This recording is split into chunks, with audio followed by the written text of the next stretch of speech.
Assalamualaikum warahmatullahi wabarakatuh. Saya di sini untuk menceritakan pada zaman dahulu. Ceritakan apa, Pak? Menceritakan kisah Nabi Ibrahim alaihi salam, bapak para nabi zaman dulu. Sebuah negeri yang dipimpin oleh Raja Namrud. Di negara itu terbagi jadi tiga Tuhan. Satu menyembah kepada patung, dua menyembah pada benda-benda langit, ketiga menyembah kepada raja. Dan Raja Namrud bermimpi saat ia tidur, bermimpi seorang anak laki-laki yang menghancurkan kerajaannya, dan Raja Namrud meminta pasukan Raja Namrud membunuh semua bayi laki-laki. Dan berita itu didengar Azar, ayahnya Nabi Ibrahim, dan ibunya Nabi Ibrahim sedang mengandung, dan ayah Azar berkata, bagaimana kamu harus bersembunyi di sebuah hutan, tapi kok katanya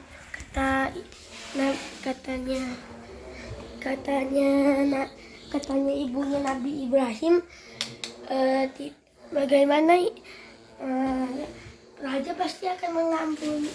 Bagaimana kalau anak kita laki-laki, katanya ibunya Nabi Ibrahim.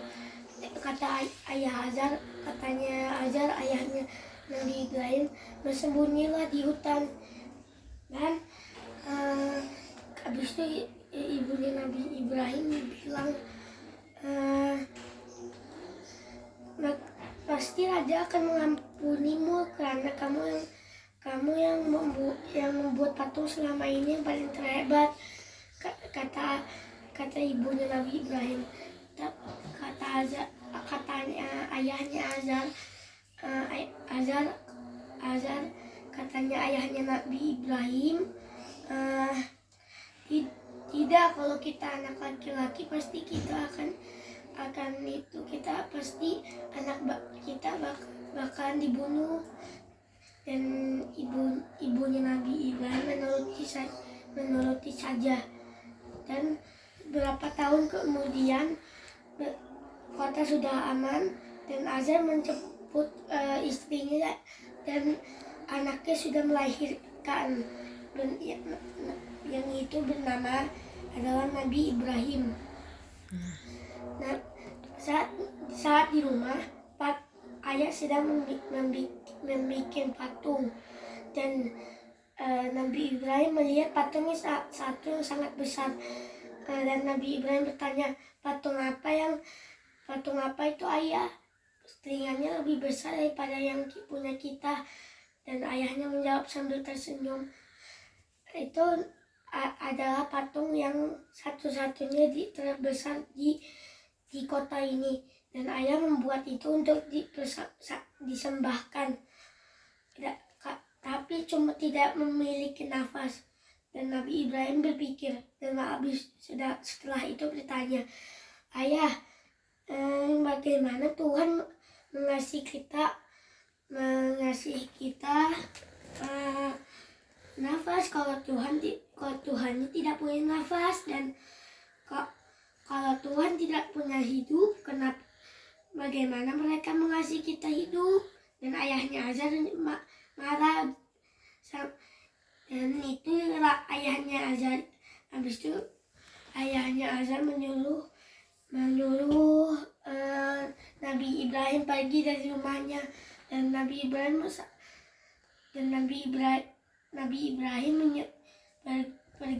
pergi dan menyelinap ke tempat penyembahan patung di ruangan Raja Namrud.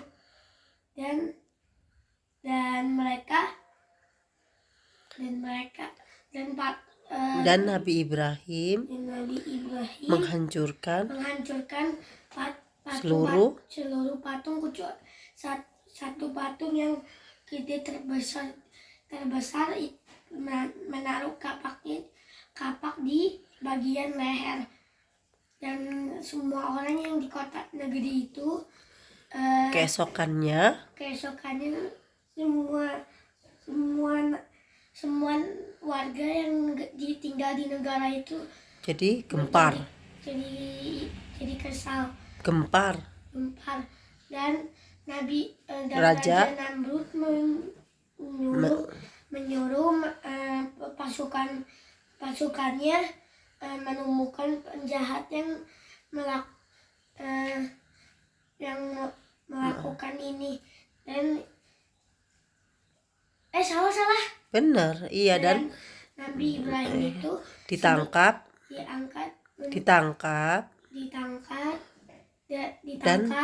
dan tapi sebelumnya Nabi ayahnya Azar menyuruh Nabi Ibrahim pergi setelah ia menghancurkan patung itu, dan Nabi Ibrahim pergi ke sebuah bukit yang sangat tinggi saat malam, dan dia pikir ini adalah Tuhanku, dan pagi pun datang. Habis itu dia bilang, saya tidak suka yang tenggelam, dan habis itu dia dapat dapat petunjuk dari Allah. Allah adalah Tuhan satu-satunya yang boleh disembah oleh manusia seluruh dunia. Lalu keesokan harinya di kerajaan Namrud terjadi kegemparan, dan Raja Namrud menyuruh pasukannya menangkap Nabi Ibrahim dan diikat di tiang halaman istana, dan ditanya Raja Namrud bertanya, siapakah yang menghancurkan patung-patung lainnya? Dan Nabi Ibrahim menjawab, saya tidak tahu, yang pasti mungkin tanyakanlah pada patung yang terbesar yang ada kapaknya itu. Dan raja itu menurutinya dan bertanya berkali-kali, tidak jawab, dan itu pertanyaan yang jawaban itu tidak membuat jelas, dan karena semua sudah tahu bahwa patung tidak bisa, karena mereka semua udah tahu pasti patung tidak bisa bergerak apalagi berbicara, dan Nabi Ibrahim dibilang bohong gitu. Dan setelah itu diikat di tiang. Lalu Nabi Ibrahim bilang, makanya kalau memang itu Tuhanmu, Tuhan itu pasti bisa bicara. Bisa bicara dan bisa bergerak. Ini tidak. Dan habis itu Raja Namrud marah dan langsung diikat di tiang.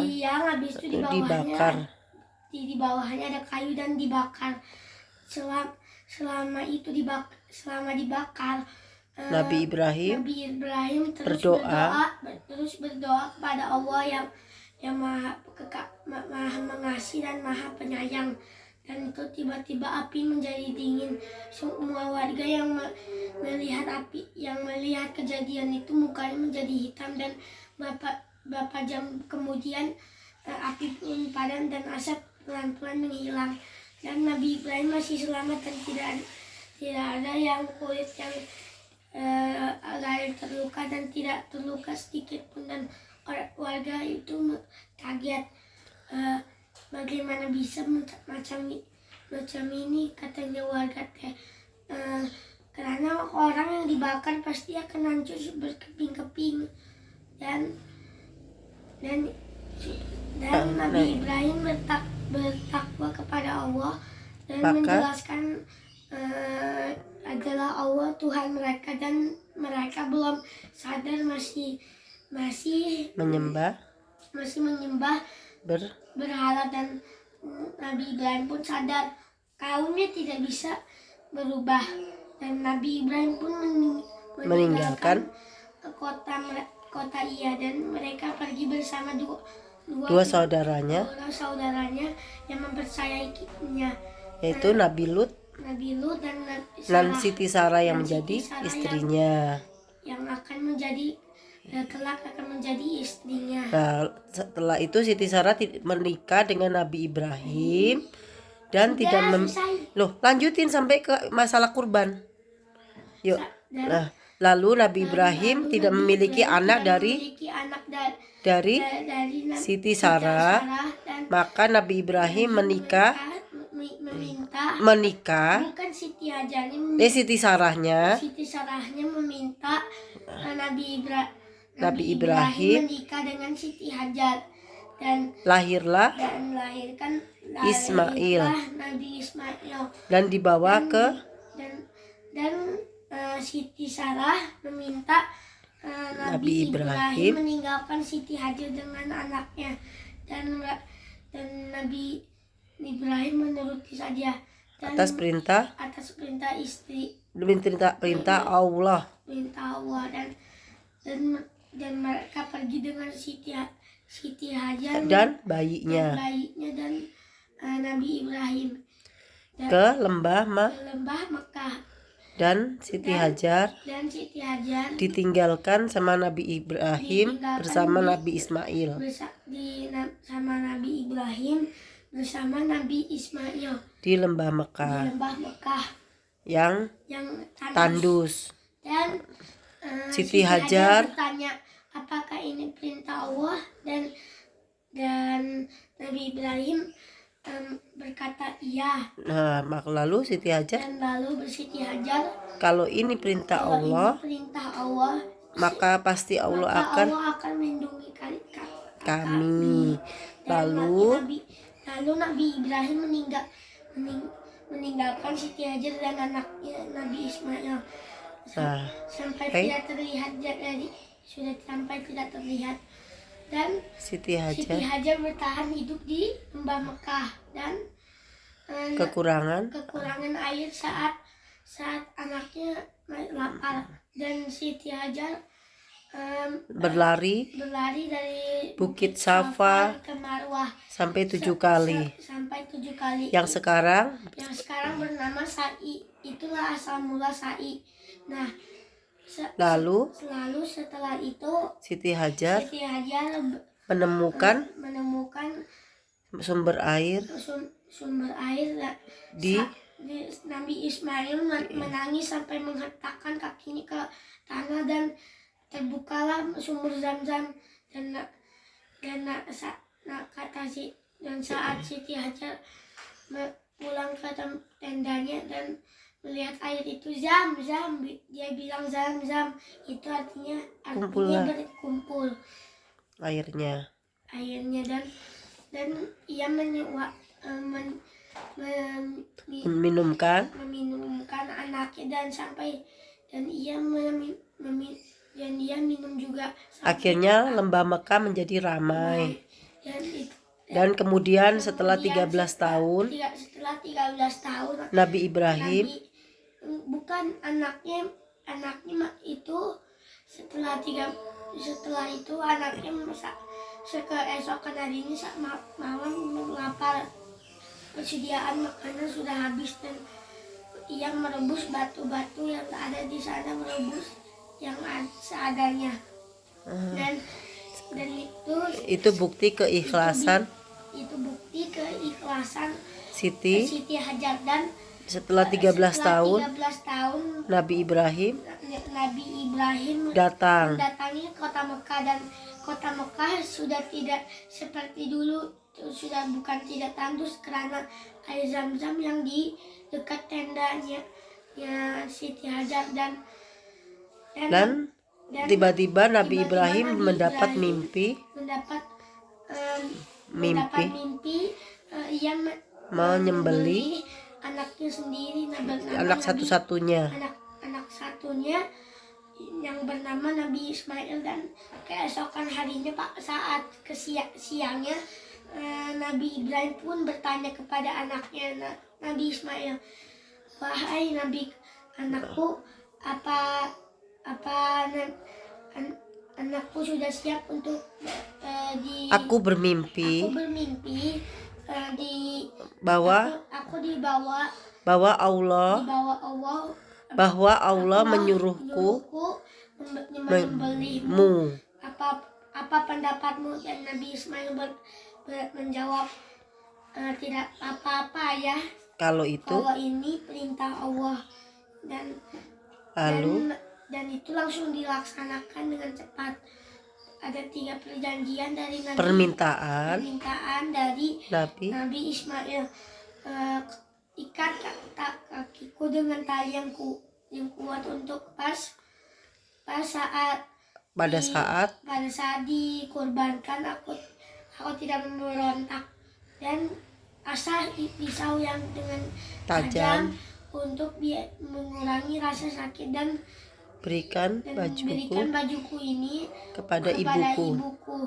Dan pelaksanaan itu segera dimulai dengan kepasrahan dan kesedihan. Dan saat Nabi Ismail mau bertelungkup, Nabi Ismail diganti dengan domba. Dari situlah asal mula berkorban. Artinya sesungguhnya Allah tidak menyuruh membunuh Nabi Ismail, tapi yang diminta sama Allah adalah membunuh rasa kepemilikan. Dan di situ ada pelajarannya bahwa apapun keinginan orang tua harus ditanyakan kepada anak dulu. Tetap bermusyawarah. Dan itulah asal mula Nabi Ibrahim yang itulah cerita tentang Nabi Ibrahim yang tentang asal mula kurban. Assalamualaikum Wassalamualaikum warahmatullahi wabarakatuh. Waalaikumsalam warahmatullahi wabarakatuh.